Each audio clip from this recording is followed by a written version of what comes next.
Today, I want to talk about the 7 biggest lessons that I have learned from the incredible women that I've interviewed over the last 3 years. Welcome to the Women Inspired Podcast, where together we explore ways to live our most joyful, aligned, vibrant lives.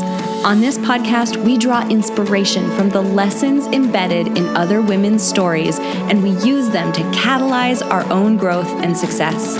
And we explore concepts and techniques from the fields of psychology and design thinking that can help us thrive and make the most of the one and only life we're ever going to have. My name is April Seifert. I'm a psychologist, an entrepreneur, and a self-proclaimed life experience junkie, and I'm your host and friend along this journey.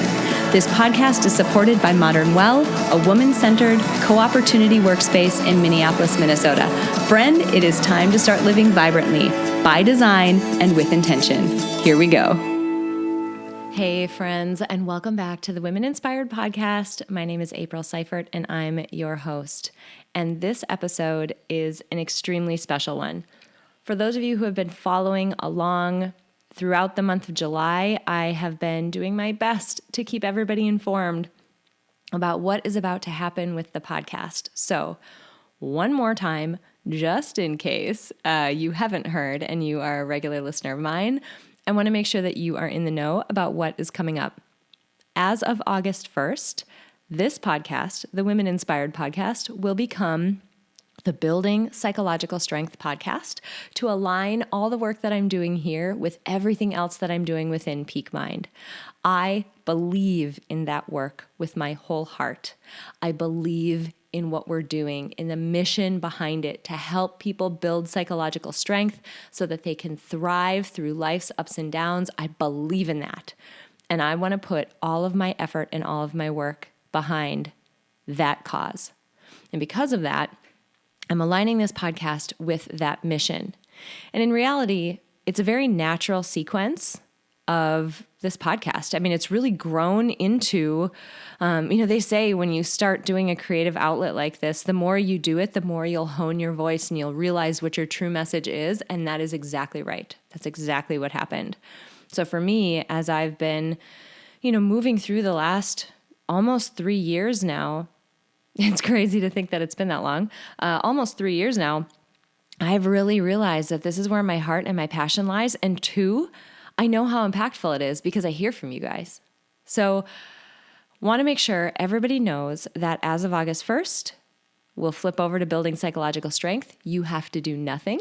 If you are subscribed, which you should be, please hit subscribe on wherever you go to get podcasts, hit subscribe. If you do that, you'll just continue to get these episodes. You'll just see a slightly different cover art. You can go to my website so you can see what the cover art looks like. It's really cool. You'll get a slightly different cover art. You'll get a slightly more precise and honed message. But really what you're going to get is incredible content and incredible exercises to help you become as mentally tough and mentally strong and mentally flexible as you possibly can be so that you can thrive in your life. And I think that's the biggest gift that I can give to the world. So I'm super excited about that. But today, on this Monday episode, I wanted to do something a little bit special. Now, I have spent the last 3 years talking to some of the most powerful women on the planet. I have spoken to a woman who went down on the Miracle on the Hudson plane crash. You can search for all these people, by the way, on my website. There's a little search bar. Just search for Miracle and you'll get Laura Zick's episode. I have spoken to a Holocaust survivor. You can search for Holocaust on my website and you'll get Gerda Weissman-Klein's episode. I've spoken to world champion skydivers. You can search for skydive and you'll get a bunch of episodes, including Lynn Broberg's amazing episode. I've spoken to CEOs, women who have built businesses, women who have been through incredible health adversity, women who have, achieved just these incredible things in their lives and in the process have inspired other people. And after you talk to that many people, it's amazing how common the themes are. So what I thought I would do with this last Monday episode of Women Inspired is give you, again, the biggest gift I think I can possibly give, and that is give you, all summed up in a nice little package, the wisdom that I've learned from these women over the past 3 years. And that is coming in the form of 7 lessons that I've learned from these incredible women, and I want to share them with you. And as I dive into these, I encourage you to just, for the entirety of when you're listening to me in this episode, suspend disbelief. Because please understand, if something's making it on this list, it means I have heard it over and over and over again. So today, I want to talk about the 7 biggest lessons that I have learned from the incredible women that I've interviewed over the last 3 years. Here we go. All right, lesson number 1. It's kind of hard to believe, but when you look at women who are incredible leaders, women who look like they're absolutely fearless, deep down, every single one of us feels like an imposter. Every one of us. It's so pervasive and so common for people, women especially, to feel like they aren't good enough to be doing whatever it is that they're doing. I want you to go back and I want you to listen to episode 66. This is me speaking directly to my own inner critic. This is where a lot of my imposter syndrome comes from. For me, I felt like I will never be old enough or established enough for people to take me seriously. This is why Peak Mind didn't happen earlier. P.S. I waited a long time because I didn't think that I was legitimate. Let that sink in for a second. I have a PhD in psychology, and I didn't think I was legitimate in talking about psychology on a website or on a podcast. Are you joking? I mean, that's crazy. That right there should tell you that the cure to imposter syndrome is not more education. It is not a piece of paper that deems you worthy of doing what you need to or what you want to do. The cure to imposter syndrome, I'm going to let you in on a little secret here, is to move forward and do the thing anyway. Just go be the person that you need to be in order to do that thing. Just do it. And at some point, your mind will catch up and it will accept that new behavior as part of your identity. And it took a long time for me, and it was terrifying. But as I kept hearing from these women over and over and over again how much self-doubt they had and how much they felt like they were faking it in the beginning, it became abundantly clear. This is something that we all suffer from.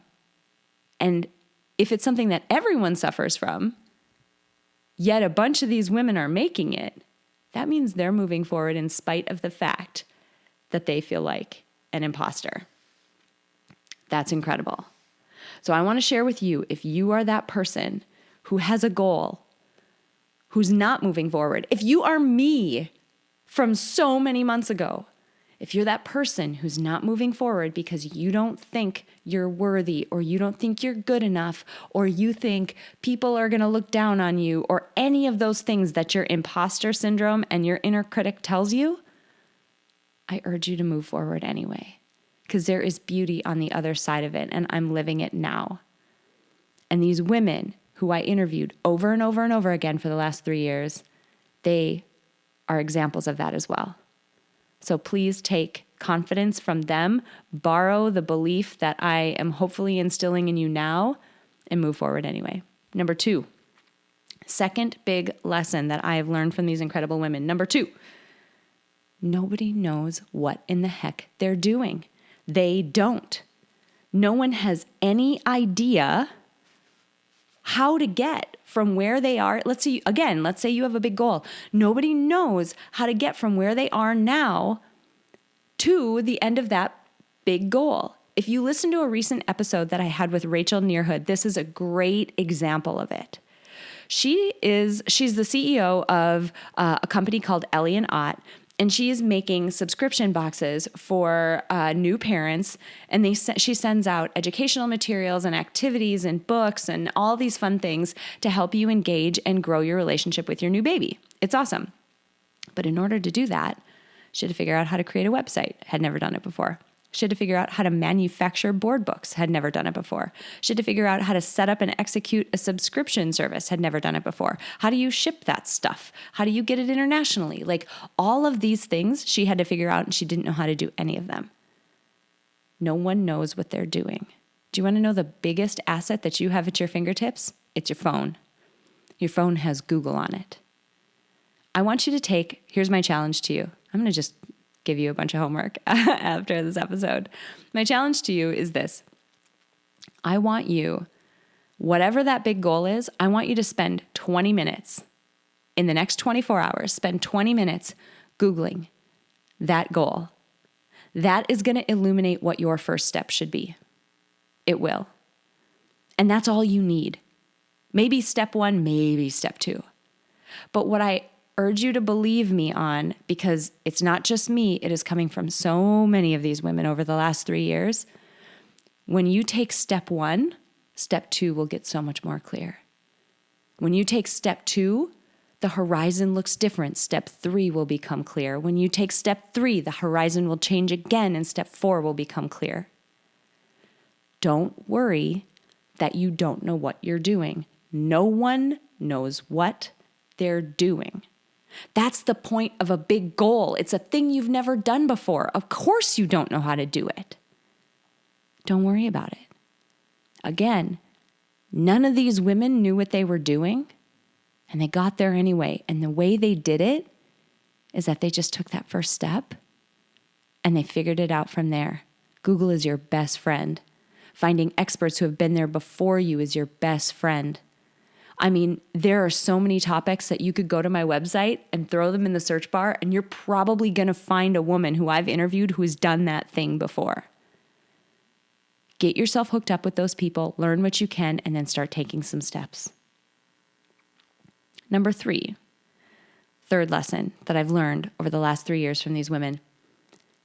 You're not going to believe me on this, but being naive about how much work something is going to take is the biggest asset you can possibly have. I've talked to so many women who have built big companies, like astoundingly big companies, and accomplished incredible things in their career. And so many of them, I won't say every, but dang near every one of them has said one of their biggest assets in the beginning is that they didn't know how hard it was going to be. They didn't know where the stumbling blocks were going to be.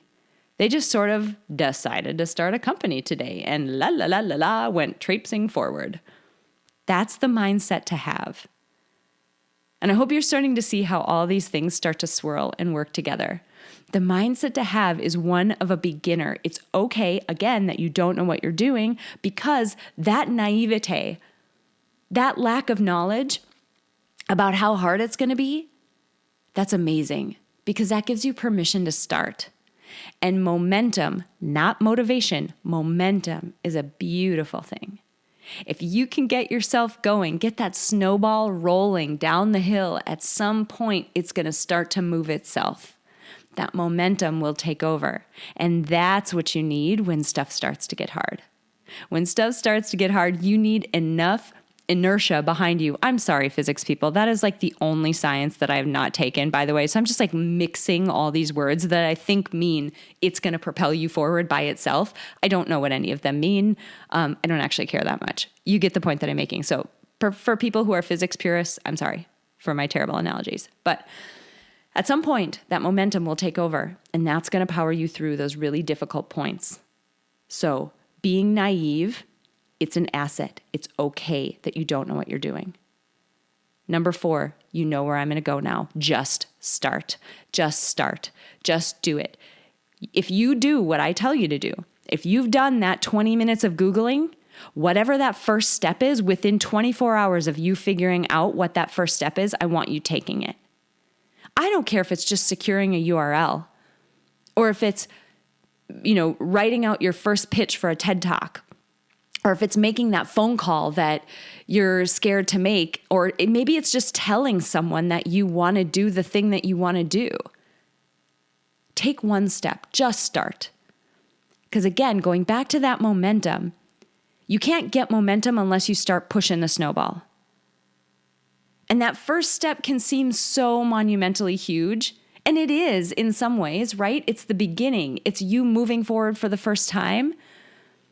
But holy cow, that momentum will pick up faster than you think it's going to, and you will figure it out. Again, step 1 will illuminate step 2. Step 2 will illuminate step 3, I promise. And when you get stuck, which you will, when you get stuck, you're going to reach out to people who know more than you. You're going to go back to Google. You're going to go to the library. You're going to take a course. You're going to learn something new. You can do it. And here's the thing to keep in mind is lesson number 5. And this one's probably one of the hardest ones in this list. Failure along the way is a certainty. It's going to happen. If you're doing something sufficiently big, and I just did a Monday episode on this. I just did this where I basically said, how many times did you fall today? I gave the example of the time that I went skiing and I was trying to learn how to be a better skier when I was younger. And an instructor said to me, oh, cool. So you're trying to get better. How many times did you fall today? And I said, I didn't fall today. And he said, if you didn't fall, you're not doing anything new. If you didn't fall, you're not pushing the boundaries of what you're capable of. If you didn't fall, you are not improving. You're not working hard enough. That totally changed my life.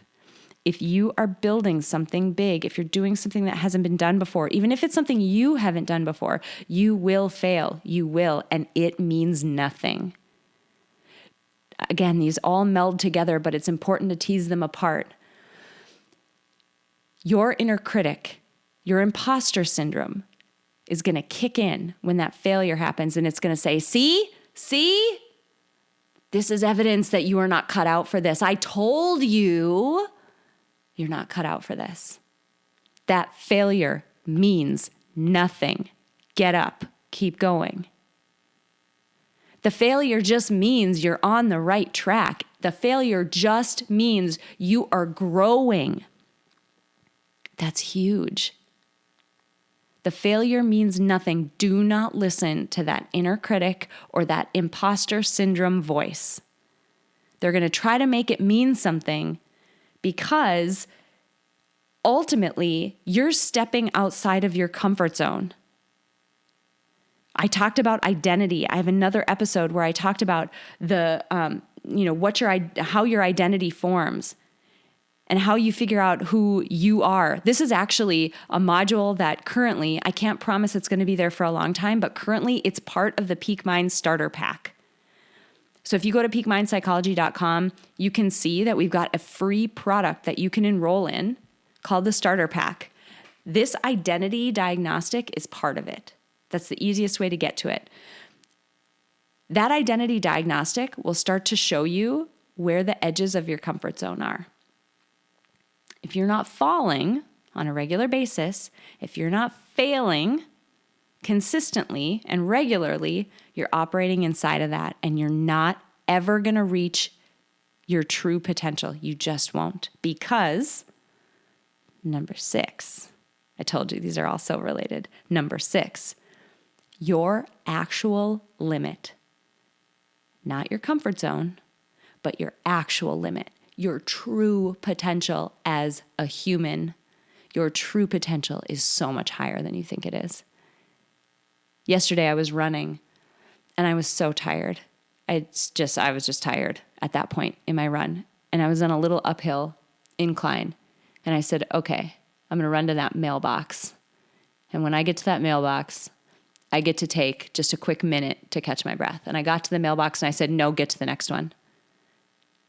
And I did it. And I got to that second mailbox. I said, no, get to the next one.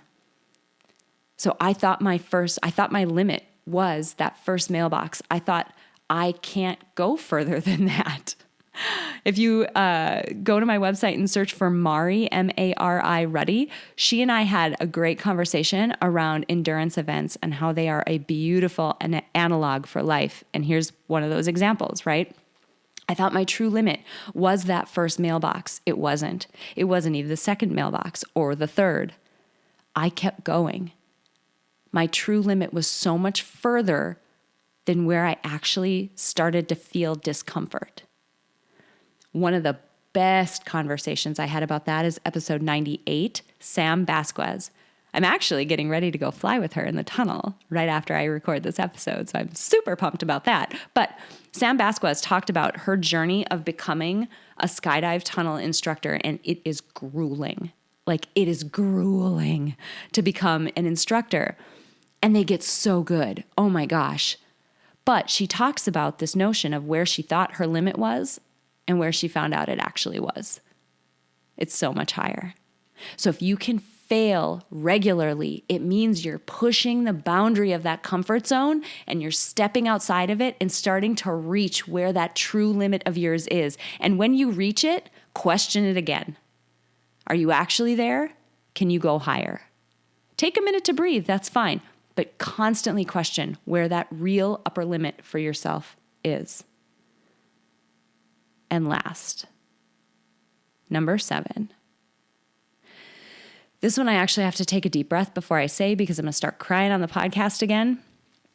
This is something I believe in with every atom in my body. When you reach your goal, when you get to that point, that apex of what you thought you could accomplish, when you get there, by God, turn around. Yep, I'm crying on the podcast again. Turn around and grab the hand of a woman who's behind you and pull her up.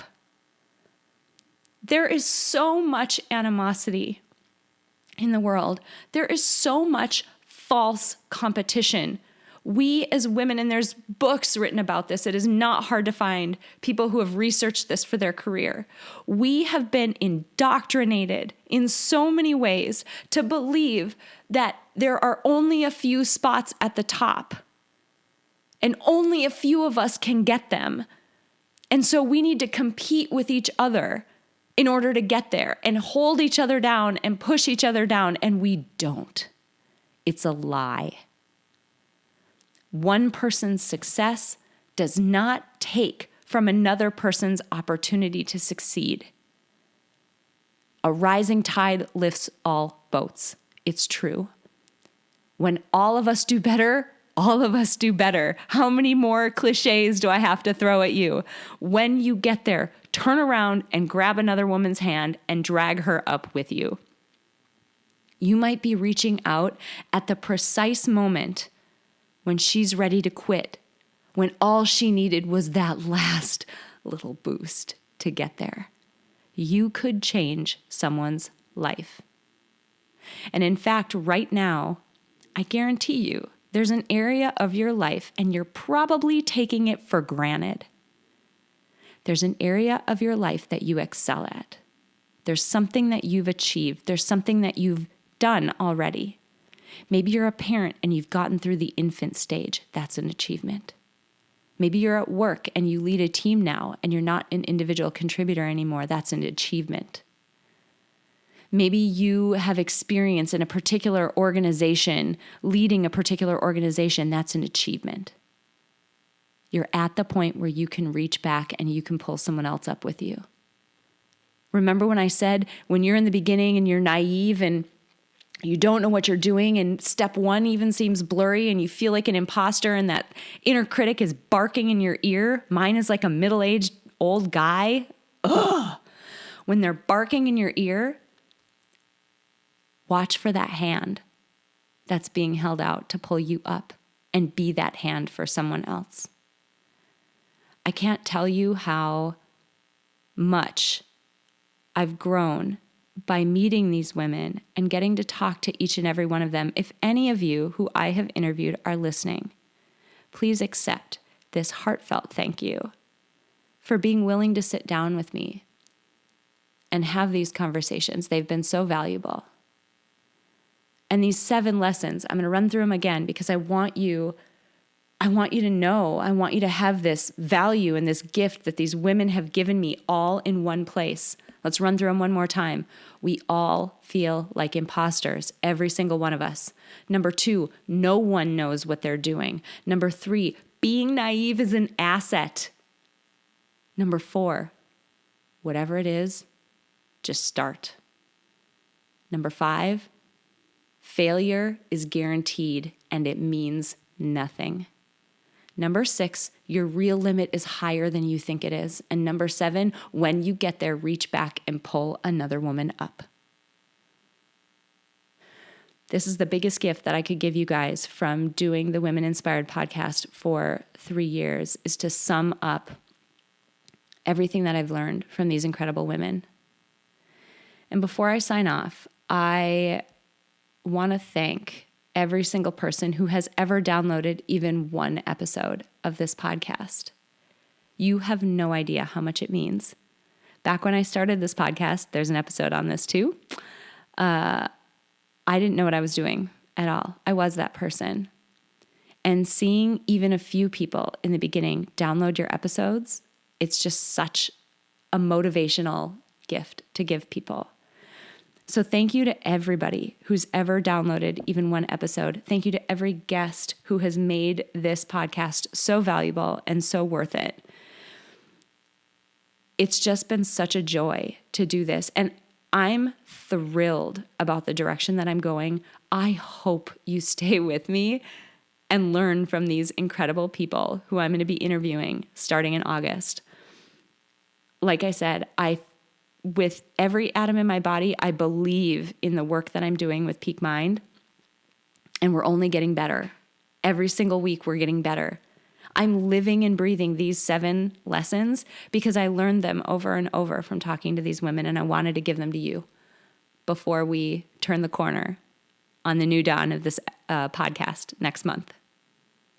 I want to hear from you guys. I would love to hear if there's anything that you've ever learned from this podcast. I'd love it if you would shoot me a note on my website. I'd love to hear from you. And if there's something that you want me to cover in the future with building psychological strength, whether it's stress or confidence, self-limiting beliefs, it could be something at work, it could be relationships, it could be communication styles, it could be anything like that would psychologically help you live a better life. It could be related to life design. Any of those topics on the table. I want to hear from you. I will seek out the best people that I can get to talk about those topics, to bring you amazing insights about how you can live a better life. And I cannot wait. But until then, I had to do this. I had to sum up what I've learned. It's been an incredible journey, and I feel so honored to have been on it with all of you. So thank you so much, and we'll see you on the other side. Before we close out today, I want to say thank you to my producer, Cameron Hill, and to my incredible sponsor, Modern Well. If you want to learn more about how you can reach your goals in a one-of-a-kind work-life community, visit www.modernwell.co. If you enjoyed this episode, please share it with someone else who might benefit from this inspiring message. And if you have a moment, click the link in the episode description to leave me a rating and a review on iTunes. It would mean so much to me. Finally, I want to remind you that it is absolutely possible to live a happy, fulfilling life, even in spite of all of the chaos and demands we all experience. Sign up at aprilseifert.com to gain access to tools that will help you do just that. I have carefully created and curated a set of tools that combine the powerful fields of psychology and design thinking to help you intentionally create a fulfilling, happy life you love. Thank you so much for joining me this week, and until next week, stay inspired.